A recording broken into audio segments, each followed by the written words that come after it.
Hello everyone. सो आज हम लोग स्टार्ट करने वाले हैं class 6th history NCERT. So last time पे हम लोगों ने पोस्ट मॉडर्न पीरियड हम लोगों ने पढ़ा था, मॉडर्न एम्पायर, और उसके बाद फिर पोस्ट मॉडर्न एम्पायर की पोस्ट मॉडर्न में कितने रूलर्स कौन कौन से आए थे, फॉरेन इन्वेजन भी हुए थे उस टाइम पे, और खुद यहाँ पे भी जो किंगडम्स थे वो डेवलप हुए थे, like Kushans also and the Shakas also. Okay, Indo Greek foreign invasions भी हुए थे। ओके, सो आज हम लोग स्टार्ट करेंगे Gupta empire, the empire that was developed or that was founded after the Mauryan empire, and this period is also known as the golden age of the ancient India. Means इस time पे इतने ज़्यादा developments हुए थे हर एक field में, architectural field में, cultural field में, साइंस एंड टेक्नोलॉजी में। तो इंडिया में इतने ज़्यादा इकोनॉमिक फील्ड में भी इतने ज़्यादा डेवलपमेंट हुए थे कि इस पीरियड को गोल्डन एज कहा जाता है ऑफ द एंशिएंट इंडिया। ठीक है, और प्रॉस्पेरिटी हो गई थी इस किंगडम में और इस रूल में। Okay, so we are going to study the Gupta Empire. Okay, so Gupta Empire लगभग स्टार्ट हुआ था from 4th century C, means 4th century and lasted till the 6th century. Okay, and the founder of the Gupta Empire was Srigupta. Okay,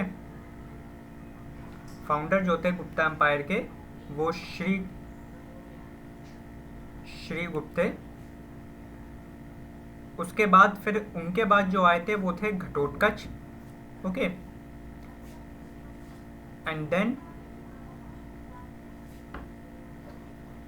उसके बाद Chandragupta one आए थे, and he adopted the title, the Chandragupta one adopted the title of महाराज अधिराज।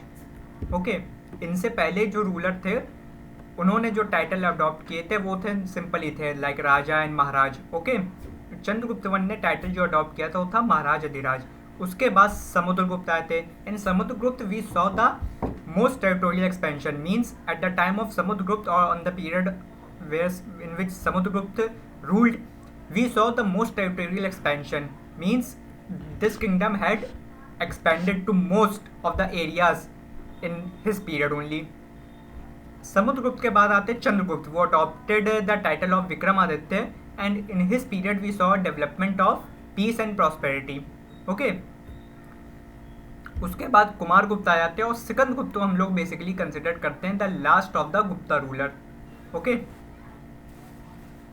सो अब उसके बाद sources कहाँ से हैं मिलते हैं हम लोग के गुप्ता एम्पायर को, जैसे कि हम लोगों ने हिस्ट्री की क्लास में ही डिस्कस किया था सबसे पहले कि सोर्सेज दो टाइप के होते हैं, लिटरेरी सोर्सेज होते हैं जो कि रिटन रिकॉर्ड्स होते हैं, और बाकी जो सोर्सेज होते हैं वो हम लोगों को आर्किटेक्चरल सोर्सेज मिलते हैं, means through coins, through inscriptions. Okay, so जो गुप्ता एम्पायर के सोर्सेज हैं वो भी हम लोगों को रिटन रिकॉर्ड्स में मिलते हैं, जिसको हम लोग प्रशस्ति कहते हैं। ओके, सो मैं यहाँ पे नोट्स लिखवा रहा हूँ, सो यू हैव टू, जो मैं अंडरलाइन कर रहा हूँ वो आपको यहाँ पे नोट डाउन करना है अपने नोट्स में। ओके, सो ये है, वी नो अबाउट समुद्रगुप्त। जब समुद्रगुप्त की हम लोग बात करते हैं जहाँ पे सबसे ज़्यादा टेरिटोरियल एक्सपेंशन हुआ था, तो उसके हम लोगों के पास रिटन रिकॉर्ड्स हैं from a long inscription inscribed on the Ashokan pillar at Allahabad. Okay, so Samudragupta के रूल के जो हम लोगों को रिकॉर्ड्स मिलते हैं वो अशोकन पिलर से मिलते हैं जो कि इलाहाबाद में है। ठीक है, it was compose as a kavya, काव्य मतलब पोयम। ठीक है, कौन? बाय हरीश सेन। ये नाम बहुत इंपॉर्टेंट, याद रखिएगा। ठीक है, हरीश सेन ने ये कंपोज किया था। ठीक है, समुद्रगुप्त की ऊपर ये काव्य यानी पोयम। ठीक है, और हरीश सेन कौन थे? पोएट थे और मिनिस्टर थे in the court of Samudragupta. अब इस इंस्क्रिप्शन ये कोई नॉर्मल इंस्क्रिप्शन नहीं थी, इसको हम लोग प्रशस्ति कहते हैं। ओके, प्रशस्ति is a Sanskrit word meaning in praise of. Okay, in praise of मतलब उनकी तारीफ में, प्रशंसा में। ओके, तो उनकी प्रशंसा में हरिसेन ने समुद्रगुप्त की प्रशंसा में ये पूरी एक काव्य कंपोज की थी। ओके, और ये काव्य कहाँ पे? इलाहाबाद इंस्क्रिप्शन पे। ओके, ये इलाहाबाद इंस्क्रिप्शन पे लिखी हुई है, अशोकन पिलर पे। सॉरी, इलाहाबाद इंस्क्रिप्शन नहीं, अशोकन पिलर पे ये पूरी लॉन्ग इंस्क्रिप्शन है। ठीक है, समुद्रगुप्त प्रशस्ति जो हम लोग यहाँ पे देख सकते हैं, ये इनके बारे में थोड़ा सा ये लिखा हुआ है, देखते हैं। Okay, whose body was most charming, being covered with a plenteous beauty of the marks of hundreds of scars caused by the battle axes, arrows, spikes, spears, barbed darts, swords, iron clubs, javelin, barbed arrows, long arrows and many other weapons. Okay, तो इस समुद्रगुप्त के praise में ये लिखी गई पूरी ये प्रशस्ति है, यानी ये पूरी पोएम है। ओके, जैसे हम लोग देख सकते हैं, the poet praise the king in glowing terms. Okay, he is also described as equal to the gods. यहाँ पे किंग को कहाँ डिस्क्राइब कर दिया? गॉड के बराबर, इक्वल कर दिया। ओके, ये इसी प्रशस्ति में, ठीक है। अच्छा, अब उसके बाद हम लोग देखते हैं, मैप देखते हैं, बहुत इंपॉर्टेंट है, इससे आप लोगों को समझ में आएगा, ठीक है। तो गुप्ता एम्पायर कहाँ कहाँ तक स्पैन था, इसको हम लोग इससे समझते हैं। ओके, सी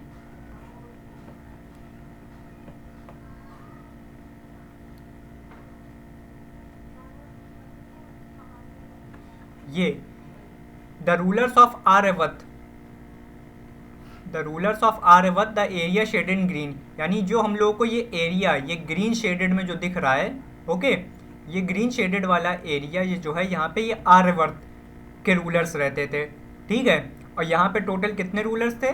9 रूलर्स। ओके, 9 रूलर्स थे, were uprooted and the kingdoms were made part of Samudragupta empire, यानी समुद्रगुप्त ने इन 9 के 9 रूलर्स को यहाँ से भगा दिया था, अपरूट कर दिया था, ठीक है, हरा दिया था। उसके बाद मतलब जड़ से उखाड़ के फेंक दिया था इन रूलर्स को। ओके, और उसके बाद ये यहाँ पे इन्होंने रूल अपना किंगडम जो था यहाँ पे इन्होंने बसा लिया था। ओके, ये थे आर्यवर्त के रूलर्स, ठीक है, नाम बहुत इंपॉर्टेंट है, आर्यवर्त। आर्यवर्त क्यों कहते हैं यहाँ पे? आर्य, ठीक है, मीन्स आर्यन लोग यहाँ पे पहले कभी रहते थे, ठीक है। जैसे हम लोगों ने वैदिक में पढ़ा था कि आर्यन लोग गंगा साइड पे ही तो सेटल हुए थे, लेटर आर्यन जो थे। ओके, उसके बाद आते हैं रूलर्स ऑफ दक्षिण पथ। ओके,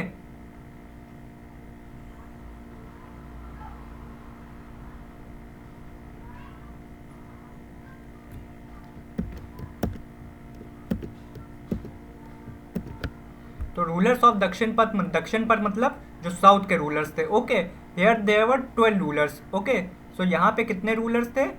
12 रूलर्स थे total. Okay, mark with the red dots, ये जो हम लोगों को ये रेड रेड डॉट्स के ये दिख रहे हैं सारे, यहाँ पे ये 12 रूलर्स थे टोटल। और उनको समुद्रगुप्त ने, मतलब समुद्रगुप्त के पास जाके खुद सरेंडर हो गए थे, मतलब इन्होंने खुद अपने हार मान ली थी, ठीक है। आफ्टर बीइंग डिफीटेड, हार गए थे, उसके बाद इन लोगों ने समुद्रगुप्त के आगे सरेंडर कर दिया था। And he then allowed them to rule again, और उसके बाद समुद्रगुप्त ने इनको परमिशन दे दी थी कि आप लोग फिर से रूल कर सकते हैं। ओके, उसके बाद इनर सर्कल पे आए, नेबरिंग स्टेट्स में। नेबरिंग स्टेट मतलब आसाम, ये बंगाल, ये नेपाल की तरफ, और ये नॉर्थ ईस्ट की तरफ, ठीक है, और यहाँ तक नॉर्थ वेस्ट तक भी, ठीक है। एंड नंबर ऑफ गना संगास, ठीक है, गना संगास हम लोगों ने चैप्टर 5 में हम लोगों ने पढ़ा था, ठीक है। ये पर्पल पर्पल है यहाँ पे, they bought tribute followed by, ये bought tribute followed his orders and intended code. यहाँ के जितने भी किंगडम मतलब रूलर्स थे, ठीक है, the rulers that were there in these areas, okay, they bought tribute, okay, and followed the Samudragupta orders and even also attended his courts, means they were loyal to the Samudragupta, or we can say Gupta Empire. Okay, now number 4, the rulers of the outlying areas. Okay, the rulers of the outlying areas marked in blue, means ye the rulers in the outlying areas, this the northwest, the western part, the Afghanistan or Iran, Persia, and the Sri Lanka. Okay, so these rulers, okay, marked in blue, they are the descendant of Kushans. Okay, so who were ruling in these areas? The descendant of Kushans हम लोगों ने पढ़ा था last time पे, ठीक है, कुशांस के बारे में, ठीक है। वो submitted to him and offer daughters marriage. यहाँ के रूलर्स ने क्या किया था, यहाँ पे ये कुशान और शाकास के डिसेंडेंट थे, ठीक है, तो इन्होंने अपनी डॉटर्स को गुप्ता एम्पायर को दे दिया था, मींस मैट्रिमोनियल अलायंसेस हम लोग इसको कह सकते हैं। यहाँ पे एक बहुत अच्छा टर्म है, इसको हम लोग यहाँ पे जब हम लोगों ने मौर्यन एम्पायर में भी देखा था, Seleucus Nicator, Chandragupta married Seleucus Nicator also, ठीक है। तो यहाँ पे बहुत अच्छा टर्म लेके मिलता है यहाँ पे हम लोगों को, ठीक है। हम लोग इसको लिख लेते हैं यहाँ पे,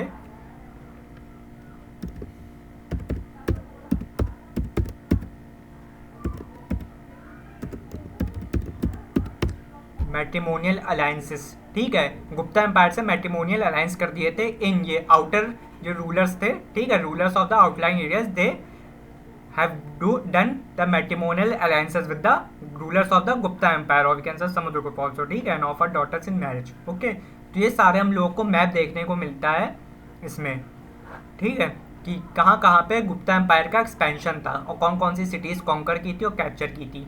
वापस आते हैं हम लोगों पे, इसमें ये बताया देखिए, ठीक है, Harisena describe 4 different kind of ruler and tell us about Samudragupta policies toward them. यही समुद्रगुप्त की पॉलिसीज इन रूलर्स के लिए क्या रही थी, इसमें यही बताया गया है, ओके। प्रशस्ति में ये मैप यही है जो मैंने अभी बताया आपको। जीनोलॉजीज हम लोगों को देख लेते हैं। सो मोस्ट प्रशस्ति also mention the ancestors of the rulers, okay. जो एंसेस्टर्स थे, जीनोलॉजीज मतलब हिस्ट्री एक टाइप से कहते हैं हम लोग जीनोलॉजीज, ठीक है। जीन्स मतलब पता ही हम लोगों को, ठीक है, यानी जो हम लोग की एंसेस्ट्री है, ठीक है, गुप्ता एम्पायर की एंसेस्ट्री जो हम लोगों को देखते हैं। सो मोस्ट प्रशस्ति also mention the ancestors of ruler, तो गुप्ता एम्पायर के एंसेस्टर्स कौन थे ये भी ये मेंशन होती है। This one mention Samudragupta great grandfather father, तो ग्रेट ग्रैंडफादर कौन हुए समुद्रगुप्त के, श्रीगुप्त, उनके फादर चंद्रगुप्त, मतलब सॉरी हाँ Ghatotkacha, okay, and grandfather and father कौन हो गए चंद्रगुप्त। उनकी मदर जो थी Kumara Devi belong to the Lichchhavi gana, the while his father Chandragupta belong to the first ruler of the Gupta dynasty. अब यहाँ पे थोड़ा कंफ्यूजन आ जाता है कि श्रीगुप्त को माने गुप्ता एम्पायर का फर्स्ट रूलर या चंद्रगुप्त को, ओके। तो आपके एनसीईआरटी में चंद्रगुप्त लिखा है first ruler of the Gupta dynasty, तो हम लोग उसी को ही कंसीडर करते हैं, लेकिन कहीं कहीं पे श्रीगुप्त भी दिया जाता है कि गुप्ता एम्पायर के, मतलब गुप्ता जो एक एंसेस्ट्री है वहीं से स्टार्ट हुई थी, ओके। ये था कि चंद्रगुप्त ने जो टाइटल अज्यूम किया था वो महाराज अधिराज का अज्यूम किया था, ओके। ये मैंने अभी आपको बताया भी था, महाराज अधिराज का टाइटल अज्यूम किया था चंद्रगुप्त ने, अ टाइटल दैट समुद्रगुप्त, और ये टाइटल समुद्रगुप्त ने यूज़ किया था। तो इस जीनियोलॉजी से हम लोग ये मान के चलते हैं कि चंद्रगुप्त ही फर्स्ट रूलर थे गुप्ता एम्पायर के, okay. His great grandfather and grandfather mentioned simply as maharajas, okay. It seems as the family gradually rose to the importance, इससे ये हम लोग को देखने को मिलता है कि एक फैमिली ग्रेजुअली इम्पॉर्टेंट बनी, okay. Arrange the titles in orders of raja maharaj dhiraj maharaj, तो ये हम लोगों को यहाँ पे अरेंज करते हैं। पहले क्वेश्चन एक है देख लेते हैं। तो सबसे पहला टाइटल जो आ जाएगा वो कौन सा आ जाएगा, the first title will be of raja, okay. The number second title will be maharaj, raja से बड़ा जो होगा ये महाराज है, and number third will be the maharaj adhiraj means the supreme, okay. ये बहुत पॉम्पस टाइटल्स थे जो कि अज्यूम कर लिए थे, ठीक है। So in when we arrange the chronological order, the first will be the raj, the second maharaj and the third one is maharaj. Samudragupta in turn figures in the genealogies of later ruler of dynasty such as Chandragupta II। अब समुद्रगुप्त के son का क्या नाम था, Chandragupta II, and Chandragupta II adopted the title of Vikramaditya, okay. We know about him from inscription and coin. अब Chandragupta II के बारे में भी हम लोग को किससे पता चलता है, इंस्क्रिप्शन से और कॉइन से। He led an expedition to the western India where he overcome the last of the Shakas, okay. तो शाकाज को पूरी तरह से डिफीट कर दिया था चंद्रगुप्त II ने, विक्रमादित्य ने, ठीक है। और उसके बाद फिर जो वेस्टर्न इंडिया पे था वहाँ पे भी पूरा रूल स्टेब्लिश हो गया था गुप्ता एम्पायर का, means from the south towards the north and the west, okay. तो पूरी तरह से गुप्ता एम्पायर ही चल रहा था, रूल था। उसके बाद हम लोग थोड़ा सा आ जाते हैं after the Gupta empire. Gupta empire के बाद क्या हुआ, means the Shrigupta was the last of the ruler, okay, sorry, Skandagupta was the last Gupta ruler, okay. उसके बाद हम लोग देख लेते हैं गुप्ता एम्पायर के बाद जो आया हर्षवर्धन। अच्छा, हर्षवर्धन को हम लोग last great Hindu ruler of north India कहते हैं, okay. We called Harshavardhana as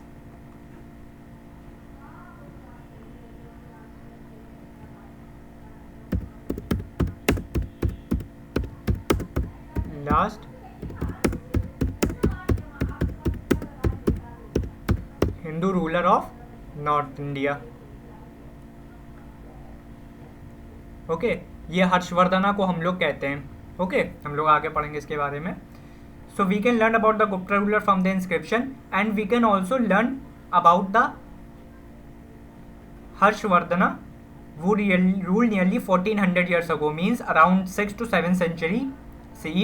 The Harshvardhan ruled. Okay, अब इस पीरियड को हम लोग एंशियंट हिस्ट्री भी आता है ये पीरियड, और मेडिवल हिस्ट्री में भी आता है ये पीरियड। ओके, सो हम लोग इसको ट्रांस मेडिवल हिस्ट्री, मतलब ट्रांस कहते हैं, मतलब हिस्ट्री, एंशियंट हिस्ट्री और मेडिवल हिस्ट्री के बीच में। Okay, so it is transition phase. Okay, from history to medieval, ancient history to medieval history. Why? Because many changes started taking place during this period in the Indian subcontinent. Okay, changes in the polity, economy, society. Okay, so Harshvardhana, who ruled nearly 14 years ago, one such court ruler. His court poet Banabhat wrote his biography Harshcharitra. So from where we find the source of the Harsha Empire? From the Harshcharitra, which was written by Banabhat, his court poet. This gives us the genealogy of Harsha. Now from here we came to know about the Harsha Empire and his genealogical ancestry, and ends with his becoming king, Xuanzang, about whom he spent a lot of time in Harsha court. He was a Chinese traveler. He also left a detailed account of what he saw during the period of Harsha Empire. So let we see about Harsha. Harsha was not the eldest son of his father but became the king of Thaneshwar. Where is Thaneshwar located? Thaneshwar is in, see,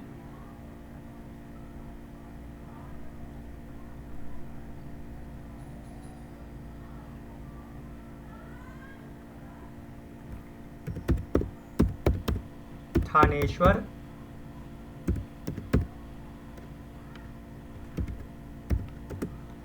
is in Haryana. It is in a present day Haryana. Thaneshwar, it is located in Haryana. यहाँ पे भी हम लोग देख सकते हैं ये थानेश्वर, ये जो यहाँ पे ये हरियाणा साइड पे ये हम लोगों को दिख रहा है। ठीक है, so he was the became the king of Thaneshwar and both his father and elder brother died. After both his father and elder brother died, यानी जब उनके फादर और एल्डर ब्रदर की डेथ हो जाती उस टाइम पे ये किंग बने थे। उसके बाद उनके जो ब्रदर इन लॉ थे was the ruler of Kannauj. Kannauj पे उस टाइम पे वो रूल कर रहे थे। Okay, and he was killed by the ruler of Bengal. Bengal के जो रूलर थे उन्होंने इनके भाई को, मतलब जो ब्रदर इन लॉ थे, इनको मार डाला था। इनकी बहुत फेमस स्टोरी है, जब हम लोग क्लास 11th में स्टडी करेंगे एंशियंट हिस्ट्री फिर से, तो हम लोग देखेंगे बहुत डिटेल में स्टोरी दी थी और बहुत अच्छी स्टोरी है। Okay, so Harsha took over the kingdom of Kannauj and then led an army against the ruler of Bengal. He was successful in the east, means he successfully killed, or we can say overtook the kingdom of east and conquered Magad also and probably Bengal also. Okay, so he was probably most popular ruler in the North India, but he could not capture the south. See, he tried to cross the Narmada to march into the Deccan, but was stopped by a ruler belonging to Chalukya dynasty, Pulkeshin. Now what is Chalukya dynasty? In the south at that time, two most important dynasties were ruling. Okay, the number one is Pallavas, in the Pallava dynasty, and that number second is Chalukya dynasty. Okay, and the Chalukya dynasty, most important ruler of the Chalukya dynasty was Pulkeshin. Okay, Pulkeshin II, he was the most important and most famous ruler of the Chalukya dynasty. Okay, see, the Pallavas and Chalukyas were the most important ruling dynasty in South India during the period. The kingdom of the Pallavas spread from the region around the capital to Kanchipuram. See, देखिए यहाँ पे हम लोग देखते हैं। Okay, ये पल्लवास का जो किंगडम था कहाँ पे था? ये कांचीपुरम से ये लेके ये यहाँ पे, मैप जूम कर रहा हूँ मैं,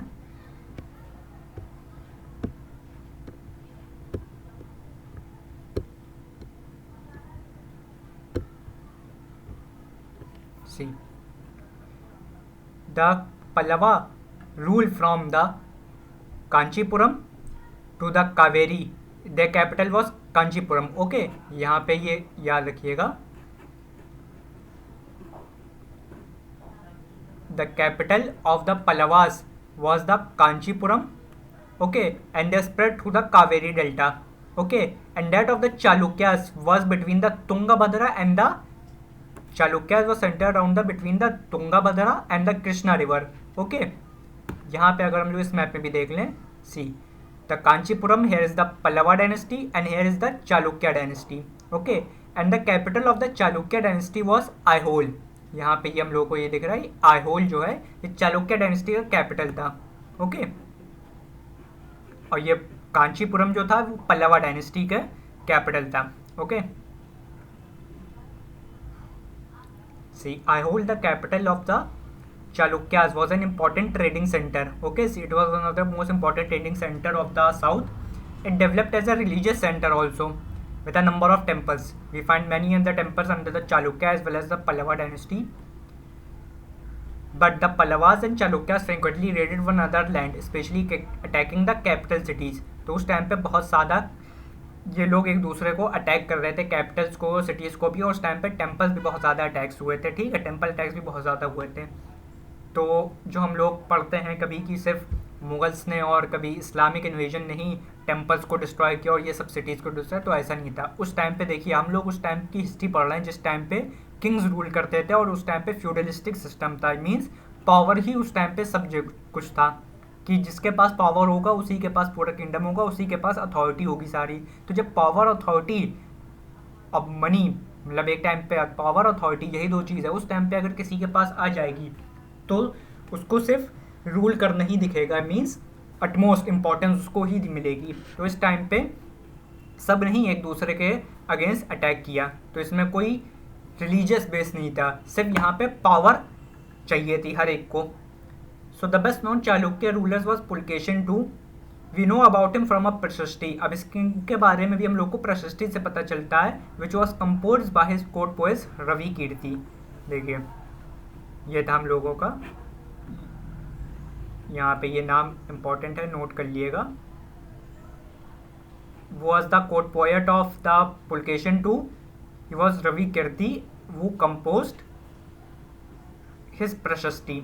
Okay, it tells us about the ancestors who are traced back through a generation from father to son. Okay, and Pulkeshin evidently got the kingdom from his uncle. Means Pulkeshin II got the Chalukya kingdom from his uncle only. Okay.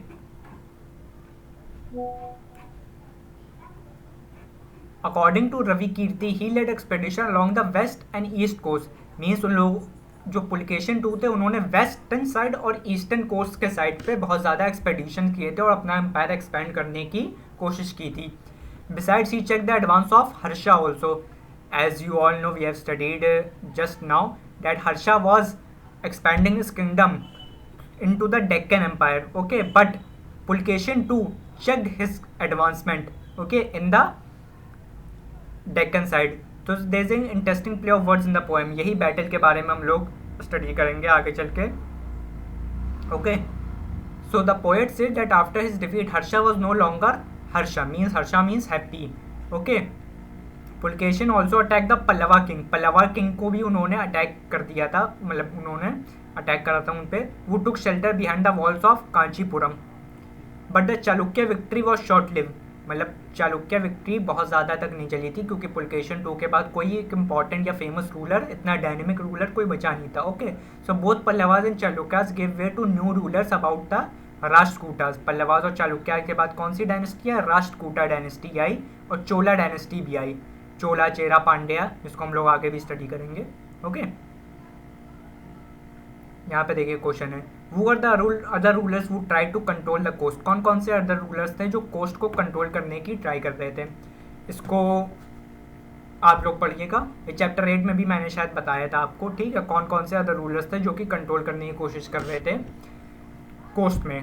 Coast उस time पे क्यों important है ये भी आप समझिएगा, क्योंकि coast उसी टाइम पे लैंड इतने डेवलप नहीं हुए थे, तो सी रूट ही एक टाइम से जा जो कि इम्पॉर्टेंट सेंटर ऑफ ट्रेड था. मतलब जो जितनी सिटीज़ कोस्ट के साइड पे थी और कोस्टल एरिया जो थे वो बहुत ही इंपॉर्टेंट सेंटर ऑफ ट्रेड माने जाते हैं. जैसे अगर हम लोग यहीं पे ले लें, ये आइहोल को ही ले लें, अगर हम लोग Aihole, it was located on the western side of the Arabian sea at the western coast of the Arabian sea. Okay, so it was important centre of trade for the Chalukya dynasty. Why?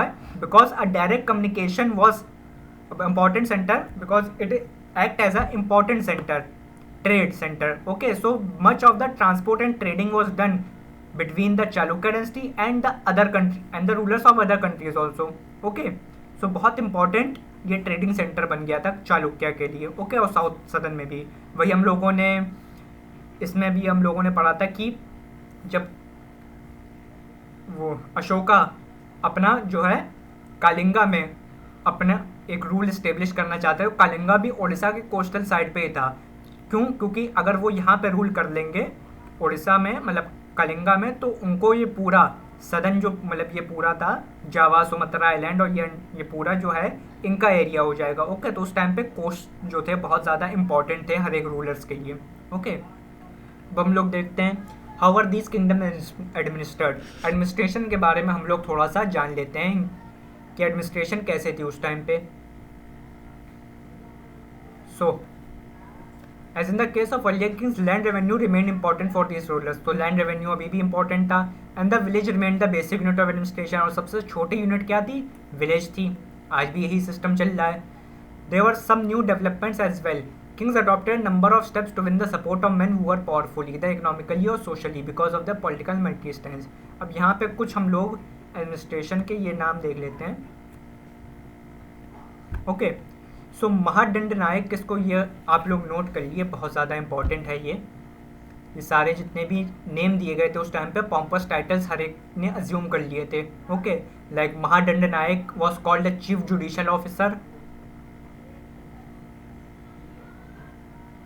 Mahadand Naik was called the chief judicial officer. The Kumar Matyas, important minister. Okay, he was an important minister. Sandhi Vigrahika, a minister of war and peace. Nagar Shreshthi, chief banker or merchant of the city. He was called the merchant of the city. Sarthvraha, the leader of the merchant caravans, and the Prathama Kulika, or the chief craftsman. Okay, so these were the important people at the time of Gupta administration, as well as we can see in the other administration also, in the Harsha administration also. See, here it is written. For example, the poet Harisena was Mahadand Naik. जो हम लोगों ने poet Harisena पढ़ा था, he was the poet of the Samudragupta in the Samudragupta empire. So he was also called Mahadand Naik because he was also a chief judicial officer also. Okay, sometime person held many offices at one time. Some person held many offices at one time. For instance, besides being a Mahadand Naik, Harisena was a Kumaramatya. Kumaramatya क्या था? Important minister जो हम लोगों ने पढ़ा. So Harisena was assuming very much titles. Okay, very much important post in the Samudragupta administration. Okay, and a Sandhi Vigrahika, minister of war and peace. So all these titles, or we can say all these posts, was held by the Harisena. Beside an important probability had a same local administration. These included Nagar Shreshthi, the chief banker or the merchant of the city, and the Satvraha means the leader of the merchant caravans, and the Prathima Kulika or the chief craftsman, and the head of the Kayast or the scribes. Scribes या tribes हम लोग कह सकते हैं. Kayast हम लोगों को पढ़ता है जो warrior class है.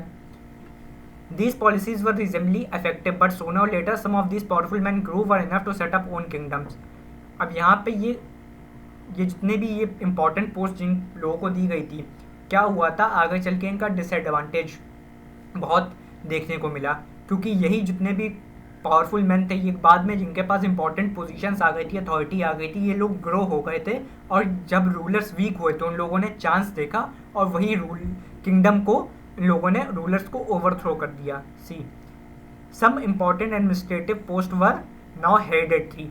सो हेरिडेटरी होने का ये डिसएडवांटेज हुआ कि जब रूलर्स यानी कमज़ोर हुए, ठीक है, कोई इतना एफिशिएंट रूलर नहीं आ पाया, तो इन लोगों ने ये जो इंपॉर्टेंट पोजीशंस होल्ड कर रहे थे ये लोग, इन लोगों ने रूलर को ओवरथ्रो कर दिया और अपना ही एक इंडिपेंडेंट किंगडम सेटअप कर दिया.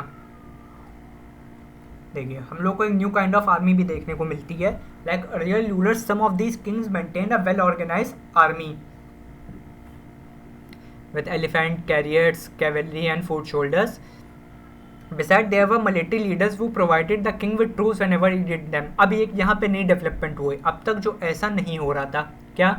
Besides there were military leaders who provided the king with troops whenever he needed it. Means now the military leaders are providing the king with the troops when the king wants them. Okay, for expedition to other states also, or to other, or the expansion of, for the expansion of his kingdom. They were not paid regular salaries. Means वो लोग temporary basis पे थे. Instead some of them receive grants of land. उनको grants of land देते थे. कौन? King देते थे उनको ग्रांट्स ऑफ लैंड.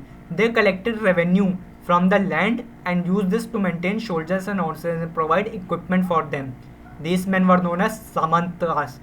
और यही सामंत जो थे आगे जाके ये एक सिस्टम इस्टेब्लिश करते हैं, इनको सामंतवाद कहते हैं या तो फ्यूडलिज्म कहते हैं. और फ्यूडलिज्म गुप्ता एम्पायर की बहुत इंपॉर्टेंट फ्यूचर था.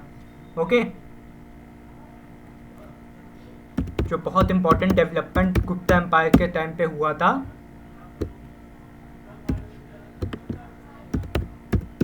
उसको हम लोग, इस सिस्टम को हम लोग फ्यूडलिज्म कहते हैं और we called it as samantvad. Okay, और ये बहुत इंपॉर्टेंट डेवलपमेंट उस टाइम पे हुआ था. और feudalism what as was at its peak at this time. Okay, और ये फ्यूडलिज्म अब तक, मतलब आफ्टर इंडिपेंडेंस इंडिया में अब तक चला. उसके बाद जाके लॉ लाया गया. ओके, तब जाके फ्यूडलिज्म कम हुआ. ओके,